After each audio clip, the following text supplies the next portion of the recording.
ನಮಸ್ಕಾರ ವೀಕ್ಷಕರೇ, ನೀವು ನೋಡುತ್ತಿರುವುದು ನ್ಯೂಸ್ ಫಾರ್ ಕರ್ನಾಟಕ.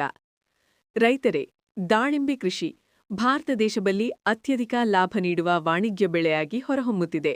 ಆದರೆ ಸರಿಯಾದ ಮಾಹಿತಿ ಇಲ್ಲದೆ ಅನೇಕ ರೈತರು ನಷ್ಟ ಅನುಭವಿಸುತ್ತಿರುವುದು ಸತ್ಯ. ಆದ್ದರಿಂದ ದಾಳಿಂಬೆ ಬೆಳೆಯ ಕುರಿತು ಸಂಪೂರ್ಣ ಹಾಗೂ ವಿಶ್ವಾಸಾರ್ಹ ಮಾಹಿತಿಯನ್ನು ನಿಮಗೆ ಇಂದು ನೀಡುತ್ತಿದ್ದೇವೆ. ದಾಳಿಂಬೆ ಮಧ್ಯಪ್ರಾಚ್ಯದ ಇರಾನ್ ಪ್ರದೇಶದಲ್ಲಿ ಹುಟ್ಟಿಕೊಂಡಿದ್ದು, ಪ್ರಸ್ತುತ ಭಾರತವು ಈ ಹಣ್ಣಿನ ಉತ್ಪಾದನೆಯಲ್ಲಿ ವಿಶ್ವದಲ್ಲೇ ಮೊದಲ ಸ್ಥಾನದಲ್ಲಿದೆ.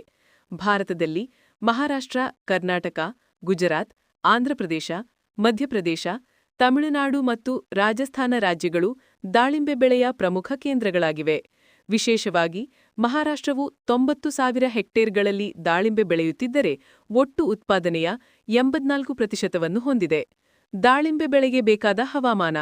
ದಾಳಿಂಬೆ ಶುಷ್ಕ ವಾತಾವರಣವನ್ನು ಹೆಚ್ಚು ಇಷ್ಟಪಡುತ್ತದೆ. ಬೇಸಿಗೆಯಲ್ಲಿ ಬಿಸಿ ಮತ್ತು ಶುಷ್ಕ ಹವಾಮಾನ, ಚಳಿಗಾಲದಲ್ಲಿ ತಂಪಾದ ಮತ್ತು ಶುಷ್ಕ ಹವಾಮಾನ ಅತ್ಯುತ್ತಮ. ಅತಿಯಾದ ಮಂಜು, ಶೀತ ಹಾಗೂ ನಿರಂತರ ಮಳೆಯಲ್ಲಿ ಸಸ್ಯಹಾನಿಯಾಗಬಹುದು. ನೆಡುವ ಸೂಕ್ತ ಕಾಲ: ಉಪೋಷ್ಣವಲಯ ಪ್ರದೇಶಗಳು ಫೆಬ್ರವರಿ ಮಾರ್ಚ್, ಉಷ್ಣವಲಯ ಪ್ರದೇಶಗಳು ಜುಲೈ ಆಗಸ್ಟ್. ಮಣ್ಣು ಮತ್ತು ನೀರಾವರಿ: ದಾಳಿಂಬೆ ಆಳವಾದ ನೀರುನಿಲ್ಲದ ಮಣ್ಣಿನಲ್ಲಿ ಹೆಚ್ಚು ಇಳುವರಿ ನೀಡುತ್ತದೆ.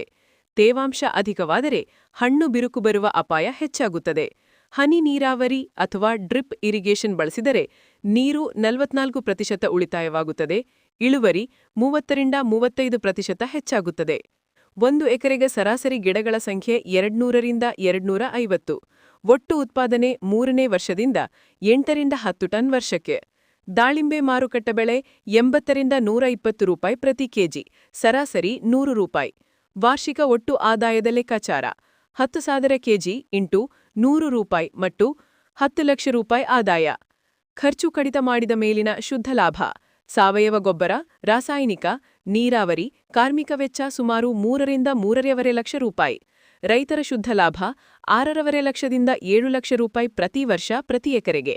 ಇದು ದಾಳಿಂಬೆ ಬೆಳೆಯನ್ನು ಇಂದಿನ ದಿನಗಳಲ್ಲಿ ಅತ್ಯಂತ ಲಾಭದಾಯಕ ವಾಣಿಜ್ಯ ಬೆಳೆಗಳ ಪೈಕಿ ಮೊದಲ ಸಾಲಿನಲ್ಲಿ ನಿಲ್ಲಿಸುತ್ತದೆ. ಇಂತಹ ಮಾಹಿತಿಯೊಂದಿಗೆ ರೈತರು ಸರಿಯಾದ ತರಬೇತಿ, ತಂತ್ರಜ್ಞಾನ ಮತ್ತು ಮಾರುಕಟ್ಟೆ ಜ್ಞಾನ ಹೊಂದಿದ್ದರೆ ದಾಳಿಂಬೆ ಕೃಷಿ ಅವರಿಗೆ ಕೋಟಿಯ ಕನಸನ್ನು ಸತ್ಯವಾಗಿಸಬಲ್ಲದು.